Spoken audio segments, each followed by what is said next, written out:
Hello everyone. Firstly, I would like to start in English, and after that I would like to switch into my lovely Slovak language. My name is Dietrich and I am from Slovakia and I'm 26 years old. I've graduated at the University of Economics as Master of Finance and I'm currently working as financial auditor.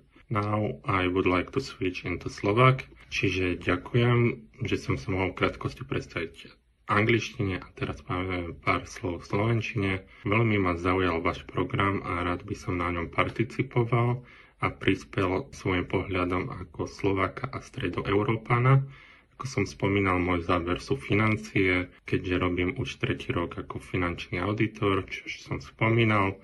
A z 2 svoje záverečné práce som venoval makroekonomickej téme nerovnosti, čož predstavuje palčivý problém v súčasnom svete. Na tomto programe ma zaujalo záber na líderstvo a globálny záber. Veľmi zaujímavé bude diskutovať s ľuďmi z rôznych kultúr a tým nazeranie na ten istý problém z rôznych zemepisných šírok. Zároveň vnímam pozitívne budovanie mostov medzi rôznymi nielen kultúrami, ale aj spoznávania nových ľudí, a tým v budúcnosti schopnosť riešiť svetové problémy efektívnejšie. Pre svoju súčasnú prácu a pre svoju budúcnosť vnímam tento program v pozitívnom tóne tom, že sa zlepším vo svojich líderských, komunikačných a politických schopnostiach. Tento program nebude prínosom pre mňa len v oblasti môjho súčasného zamerania,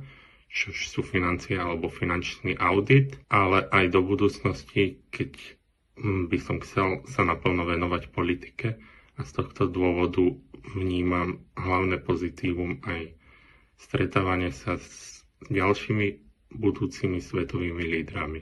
V neposlednom rade by som chcel poďakovať za túto možnosť pánovi docentovi Morovičovi a prajem ešte príjemný zvyšok dňa.